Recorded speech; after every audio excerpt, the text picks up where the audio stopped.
ఈ యొక్క వేదికపైనటువంటి జిల్లా సివిల్ సప్లై అధికారి గారికి మరియు జిల్లా అదనపు కలెక్టర్ మరియు కలెక్టర్ గారికి, డిపిఓ గారికి, జిల్లా అధికారులందరికీ పేరు పేరు నమస్కారాలు. ఈ యొక్క కార్యక్రమంకి వచ్చినటువంటి నా మిత్రులకు, ఏజెన్సీ డీలర్లకు మరియు ఇతర అధికారులకు కూడా నా యొక్క నమస్కారాలు తెలియజేస్తున్నాను. కార్యక్రమాలు చేపడుతున్నాను. జాతీయ వినియోగదారుల దినోత్సవం 24 డిసెంబర్ ఈరోజు మా యొక్క జాతీయ అధ్యక్షుడైనటువంటి నవీన్ శర్మ గారి ఆధ్వర్యంలో మరియు మా యొక్క రాష్ట్ర అధ్యక్షుడైనటువంటి శ్రీ రామగిరి సార్ ఆధ్వర్యంలో అనేక రకమైనటువంటి కార్యక్రమాలు చేపట్టాము. నిన్న కూడా ఆదిలాబాద్ లో పెద్ద ర్యాలీ చేయడం జరిగింది పిల్లలతోటి. 21st రోజు కూడా డిస్ట్రిక్ట్ సివిల్ సప్లై అధికారి ఆధ్వర్యంలో ప్రోగ్రామ్ స్కూల్లో ఎస్ఏ రైటింగ్ కాంపిటీషన్ చేయబడడం జరిగింది. ఈ రోజు ఆసిఫాబాద్ కొమరం జిల్లాకు రావడానికి మాకు ఎవరైతే సివిల్ సప్లై అధికారి గారు ఇన్వైట్ చేయడం జరిగింది. అఫీషియల్ గా ఈ రోజు మీటింగ్ ఉంది సార్, రండి అంటే తప్పకుండా మేము హాజరవుతాం సార్ అని చెప్పేసి రావడం జరిగింది. ఈ రోజు 24 డిసెంబర్ నేషనల్ కన్స్యూమర్ డే. అంటే ఈ యొక్క యాక్ట్ ఎప్పుడు వచ్చింది అనేది ఈ యొక్క సభకు వచ్చిన వారిని చిన్నగా అడుగుతున్నాము. ఈ చట్టం ఎప్పుడు వచ్చిందో ఎవరికైనా ఐడియా ఉందా? గుడ్. 1986లో ఈ చట్టం అమల్లోకి వచ్చింది భారతదేశంలో. అయితే కన్స్యూమర్ ఎప్పుడు అవుతున్నాడు అనేది ఈ విషయం మీరు తెలుసుకోవాలి. ఒక తల్లి కడుపులో శిశువు జన్మించకంటే ముందు ఒక శిశువు తన కడుపులో న్యూట్రిషన్స్ తల్లి తన కొడుకు గురించి కొనుగోలు చేసి పాలే గాని ఇతర మెడిసిన్స్ గాని కొన్నప్పుడు తన కడుపులోనే ఆ శిశువు ఒక కన్స్యూమర్ గా రూపుదిద్దుకున్నాడు. ఈ విషయం గ్రహించాలి. మళ్ళీ ఈ యొక్క రోజులలో చనిపోయే వరకు కూడా మనం పొద్దులు లేచినప్పటి నుంచి పడుకునే వరకు కన్స్యూమర్ అనేక రకమైన వస్తువులు కొనుగోలు చేస్తున్నాడు. కాబట్టి ఆయనకు న్యాయం జరుగుతలేదు. ఎందుకు న్యాయం జరుగుతలేదు అంటే కల్తీ అనేటువంటి వ్యాపారస్తులు ఈ రోజులలో అనేక రకమైనటువంటి వ్యాపారాలలో కల్తీ, తాగే నీళ్ళలో కల్తీ, మరి తాగే పాలలో కల్తీ, వేసుకునే దుస్తులలో కల్తీ, ప్రతి ఒక్క దాంట్లో కల్తీ అవ్వడం అనేక రకంగా మనకు బాధాకరంగా ఉన్నది. ఈ రోజు ఫుడ్ సేఫ్టీ అంటే ఆహార భద్రత చట్టం 2011లో అమల్లోకి వచ్చినా గానీ ఇంకా కల్తీ జరగడం అనేది చాలా బాధాకరంగా ఉన్నది. నేనేమంటున్నానంటే ఈ యొక్క మార్కెట్ లో కల్తీని నివారించాలంటే ప్రతి ఒక్కరికి కూడా కన్స్యూమర్ కు ప్రశ్నించే హక్కు ఉన్నది. కాబట్టి మన హక్కు గురించి పక్కా బిల్ తీసుకోవాలి. అంటే రసీదు రూపంలో మనం పక్కల పైన ఫీజుల ఒత్తిడి గురించి మీకు ఈ రకమైనటువంటి ఫీజులో అనేక రకమైన అధిక ఫీజులు వేయడం జరుగుతున్నది. కాబట్టి విద్యాశాఖ పైన పిల్లలకు ఎన్నో రకాలైనటువంటి కాలేజీల పైన పిల్లలకు ఒత్తిడి ఉన్నది. కాబట్టి దయచేసి ఈ యొక్క విషయాన్ని గ్రహించవలసిందిగా కోరుతున్నాను. వైద్య పరంగా కూడా ఎన్నో హాస్పిటల్లో డాక్టర్ రాసినటువంటి ప్రిస్క్రిప్షన్ చిట్టి లేకుండా కూడా మెడికల్ లో అనేక రకమైన గోళీలు ఇస్తున్నారు. కాబట్టి డాక్టర్ ప్రిస్క్రిప్షన్ లేకుండా ఎటువంటి మెడిసిన్స్ ఇవ్వద్దని చెప్పేసి, మరియు హాస్పిటల్లో ఒక వ్యాధి వచ్చినప్పుడు ఆ వ్యాధి నివారణ గురించి తన ట్రీట్మెంట్ తను తీసుకున్నామంటే దానికి ఇంకొక వ్యాధి అని చెప్పేసి అడ్డగట్టేసి ఇష్టం వచ్చినట్టు బిల్ వేస్తున్నారు. కాబట్టి హాస్పిటల్ రంగం కూడా జాగ్రత్త పడవలసిన అవసరం ఎంతగానో ఉన్నది. మళ్ళీ ఐఎస్ఐ హాల్ మార్కింగ్, తాగే వాటర్ ప్లాంట్ జిల్లాలో అనేక రకమైన ఇష్టానుసారంగా తన సొంత లాభాల గురించి వ్యాపారం చేస్తున్నారు. ఐఎస్ఐ అనేది మన యొక్క గవర్నమెంట్ నిర్ధారించినటువంటి హాల్ మార్క్. ఆ ఐఎస్ఐ హాల్ మార్క్ లేకుండా ఇష్టం వచ్చినట్టు ఆ వాటర్ ప్లాంట్ వాళ్ళు ప్యాకెట్లలో కానీ బాటిల్స్ లో కానీ తయారు చేసి వాళ్ళు అమ్ముతున్నారు. కాబట్టి అనారోగ్యంతో ఎంతగానో కన్స్యూమర్ ఈరోజు గురవుతారు. కాబట్టి ఎందుకంటే మన ఆరోగ్యం అనేది నీటి పైనే ఆధారపడింది. 70% వాటర్ అనేది మన బాడీని ప్యూరిఫై చేస్తుంది. కాబట్టి నీరు జాగ్రత్తగా చూసి మనం అడిగి ఐఎస్ఐ హాల్ మార్క్ అడిగి తీసుకోవాలి.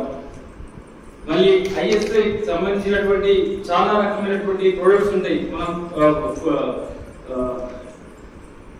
దాదాపు మనం ప్లైవుడ్ షాప్ లోకి వెళ్తున్నప్పుడు, మనం కన్స్ట్రక్షన్ ఇల్లు కడుతున్నప్పుడు ప్లైవుడ్ ల పైన ఐఎస్ఐ అని చెప్పేసి ఉంటది. కొన్ని రకమైన బస్సుల పైన ఐఎస్ఐ హాల్ మార్కింగ్ ఉంటది. కాబట్టి తప్పకుండా వాటిని గ్రహించవలసిందిగా కోరుతున్నాను. ఇంకొకటి BSI, bureau standard of India. ఇది గవర్నమెంట్ సెంట్రల్ గవర్నమెంట్ ద్వారా హాల్ మార్క్ అని చెప్పేసి దీన్ని చాలా మందికి తెలియదు. బంగారం కొంటారు చాలా మంది. బంగారం కొంటున్నప్పుడు దాంట్లో 916 అని చెప్పేసి ఉంటుంది కాబట్టి తప్పకుండా 916 చూడాలి. హాల్ మార్క్ 6 డిజిట్స్ గల హాల్ మార్క్ గ్రహించి బంగారం కూడా కొనుగోలు చేసి పక్కా రసీదు తీసుకోవాల్సిందిగా కోరుతున్నాము.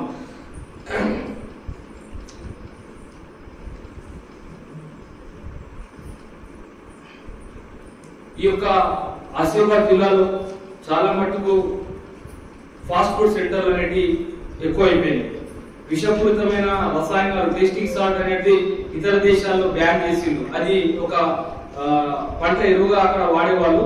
ఇప్పుడు మనం దాని రుచికరమైనటువంటి టేస్టింగ్ సాల్ట్స్ మన పిల్లలు ఈ యొక్క యువత అనేది ఫాస్ట్ ఫుడ్ కు చాలా అలవాటు పడిపోయి ఇష్టం వచ్చినట్టు ఆకలి అయినా కాకుండా ఫ్యాషన్ గా మార్చుకుని బిర్యానీ అంటూ టేస్టింగ్ సాల్ట్ అలవాటు అయితే ఈ విధంగా చాలా మంది అనారోగ్యంకు గురవుతున్నారు. మరి ఇక్కడ మున్సిపల్ డిపార్ట్మెంట్ కి వచ్చినటువంటి ఎవరైతే ఉన్నారో శానిటరీ ఇన్స్పెక్టర్స్ గానీ, మున్సిపల్ కమిషనర్స్ గానీ, ఫుడ్ సేఫ్టీ అధికారులు గానీ నేను ఒకటి విన్నపం చేసుకుంటున్నాను. మిత్రులారా, ఎవరైతే ఈ యొక్క సమావేశానికి వచ్చిందో మన ఆరోగ్యం అనేది చాలా విలువైనది. ఎన్ని లక్షలు పెట్టినా ఎన్ని కోట్లు పెట్టినా ఆరోగ్యం తిరిగి రాదు. కాబట్టి మన పిల్లలకు మనం ఒకటి చెప్పాలి, ఫాస్ట్ ఫుడ్స్ తినకూడదు.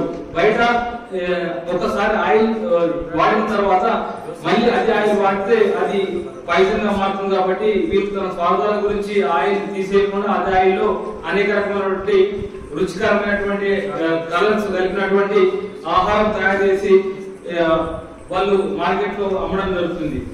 ఇలాగే మొన్న రీసెంట్ నిర్మల్లో కూడా కల్తీ ఆహారం పైన కొంతమంది పిల్లలు చనిపోయారు.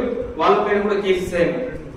అదే కాకుండా ఇప్పుడు ఆసిఫాబాద్ ఈ మధ్యనే కొత్త జిల్లా అయింది కాబట్టి ఇప్పుడే డెవలప్మెంట్ అవుతుంది కాబట్టి ఇక్కడ కూడా చాలా మంది వ్యాపారస్తులు ఉన్నారు. పెట్రోల్ బంక్స్ లో ఎవరైతే ఉన్నారో petrol bunks low density maintain చేయండి. కల్తీని నివారించడానికి కన్స్యూమర్ రైట్స్ ఆర్గనైజేషన్ అన్ని వేళలా కృషి చేస్తారని చెప్పేసి తెలియజేస్తున్నాను. ముఖ్యంగా ఏదైతే ఆసిఫాబాద్ లో ఈ వ్యాపారస్తులు పక్కా బిల్ అనేది ఇస్తలేదు, బిల్ అడగండి. ఏదైతే కిరాణా షాపులలో మనం తెల్ల కాగితం మీద బిల్ రాసి ఇచ్చిన వెంటనే ఈ రసీదు తీసుకుంటున్నాం, అది చెల్లది. అది తీసుకెళ్లిన తర్వాత ఆహారం ఏదైనా చెడిపోయినట్టయితే మన ఇంట్లో ఏదైనా అనారోగ్యం గురైతే అప్పుడు మనం కోర్టులో పిటిషన్ ఇద్దామంటే అది చెల్లదు. కాబట్టి మనకు పక్కా బిల్ కావాలి. జిఎస్టీ బిల్ అడగండి. మనకు ఒక 10 రూపాయలు ఎక్కువైనా పర్లేదు, జిఎస్టీ బిల్ మాత్రం పక్కా తీసుకోవాలి. ఈ మాత్రం ఇందాక సార్ చెప్పినట్టు మనకు క్యాష్ లెస్ ఏది ఇన్సూరెన్స్ అనేది క్లెయిమ్ చేస్తున్నారు చాలా మంది. పాలసీ బజార్ అనుకుంటా, క్యాష్ లెస్ వేరే ఇతర ఇన్సూరెన్స్ పాలసీస్ మన దగ్గరికి ఆఫర్లు వస్తున్నాయి. ఇలా తీసుకున్న తర్వాత ఒకవేళ అనారోగ్యంకు ఏదైనా కన్సూమర్ గురైన తర్వాత సార్ మీకు డిసీజ్ ఫలానా డిసీజ్ అయింది, ఈ డిసీజ్ వర్తిస్తుంది క్యాష్ లెస్, ఇతర డిసీజ్ వర్తించని చెప్పేసి చాలా మంది చేతులు చెప్పేసి తన యొక్క సంస్థను కాపాడుకుంటున్నారు. కాబట్టి ప్రతి ఒక్కరు జాగ్రత్తగా గమనించవలసిందని చెప్పేసి నేను దయచేసి మరోసారి చెప్తున్నాను, అప్రమత్తం ఉండాలి. మరియు ఆన్లైన్ మోసాలు అనేది చాలా ఘోరంగా తయారైపోయినాయి. ఈ కామర్స్ పిల్లలు చదువుకుంటున్నారు, డాడీ ఈ ఫోన్ కావాలా, మమ్మీ ఈ డ్రెస్ కావాలా అని చెప్పేసి అంటున్నారు. కాబట్టి తన పిల్లల కోరికలు ఎందుకు కాదన్నాడు కూడా అని చెప్పేసి తన తల్లిదండ్రులు కూడా వాళ్ళకి ఫ్రీడమ్ ఇవ్వడం జరిగింది. దాంట్లో భాగంగా పిల్లలు ఈ కామర్స్ లో ఇష్టం వచ్చినట్టు ఆన్లైన్ లో షాపింగ్ చేస్తున్నారు. ఆన్లైన్ లో చూపించేది ఒకటి ఉంటది, ఇంటికి వచ్చిన తర్వాత మరొకటి ఉంటది. కాబట్టి దయచేసి జాగ్రత్త పడాలి. ఎందుకంటే ఆ ఈ కామర్స్ ఏమంటుందంటే ఇప్పుడు ఆన్లైన్ లో షాపింగ్ చేసిన తర్వాత ఇంటికి వచ్చిన ప్రొడక్ట్ ని వీడియో తీసుకోండి. వీడియో తీసుకొని ఓపెన్ చేస్తే అక్కడ మనకు ప్రూఫ్ ఉంటుంది. రేపు రోజు కోర్టులో కేసు ఫైల్ చేయడానికి మనకు ఎంతకైనా అవసరం ఉంటుంది. కాబట్టి దయచేసి వీడియో తీసుకోండి, సాక్ష్యం మనకు కావాలి.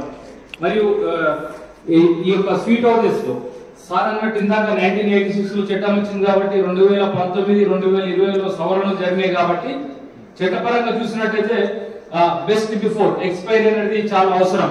స్వీట్ హౌస్లలో మనం బర్త్డేలు వచ్చిన, పెళ్లిలు వచ్చిన, ఫంక్షన్లు వచ్చిన కేక్స్ ఆర్డర్ చేస్తాం, ఎంజాయ్ చేస్తాం. చాలా మంది ఇతర దేశాల్లో ఇతర రాష్ట్రాల్లో చాలా మంది ఈ యొక్క కేక్స్ తిని అస్తవ్యస్తకు గురైనారు, అనారోగ్యంతో పడిపోయినటువంటి సందర్భాలు మనకు ఈ రోజుల్లో యూట్యూబ్ లలో, ఫేస్బుక్ లో, ఆన్లైన్ లో ఎన్నో రకాల వీడియోస్ వస్తూ ఉంటే మనం చూస్తూ ఉంటాం. మనకు అలాగే 2019 యాక్ట్ ప్రకారం లూజ్ కేక్స్ పైన కూడా స్వీట్ హౌస్లో ఎక్స్పైరీ డేట్ వాళ్ళని అడగాలి. ఇంగ్రీడియంట్స్ ఇంక్లూడింగ్ ఏం చేశారు, అది ఎన్ని రోజులు మనకి ఉంటుందని చెప్పేసి అడిగి మరి, ఎందుకంటే మనం డబ్బు ఖర్చు పెడుతున్నాం కాబట్టి ప్రశ్నించే హక్కు మనకున్నది, తప్పకుండా వాళ్ళని అడగాలి. వాళ్ళు ఇంకొకటి ఏంటంటే తూనీగలు కొలుతారు, వెయిట్ అండ్ మెజర్మెంట్. సూపర్ మార్కెట్లు ఇయ్యాలకు విచ్చలవిడిగా అయిపోయినాయి. ఆన్లైన్ ఫ్యాషన్ ఎట్లా అయిపోయిందో ఈ రోజులలో సూపర్ మార్కెట్లలో చాలా రకమైన షాపింగ్ చేస్తున్నాం. కాబట్టి వాళ్ళు ఏం చేస్తున్నారు, రీప్యాకింగ్ యాక్షన్ తీసుకొని హోల్సేల్ గా తీసుకొని ప్యాకింగ్ చేసుకొని ఎటువంటి లేబుల్ లేకుండా, ఐఎస్ఐ హాల్ మార్కింగ్ లేకుండా, లేకపోతే ఎంఆర్పి రేట్స్ విధించకుండా అనేక రకమైనటువంటి మోసాలు చేద్దామని చెప్పేసి పక్క ప్లాన్ తోటి ఉన్నారు. అందరూ అప్రమత్తంగా ఉండాలి, అందరూ జాగ్రత్తగా ఉండాలి. కూలింగ్ చార్జెస్ ఇప్పుడు సమ్మర్ వచ్చిందంటే ₹1 విలువ తెలిసిన ఒక కష్టపడవానికి తెలుస్తుంది రూపాయి విలువ అంటే ఏదో. కూలింగ్ చార్జెస్ అని చెప్పేసి ₹10 థమ్స్అప్ కు ₹15 తీసుకుంటున్నారు, ₹30 థమ్స్అప్ కు ₹45 తీసుకుంటున్నారు. మనము ఎంఆర్పి కంటే ₹1 చెల్లించకూడదు.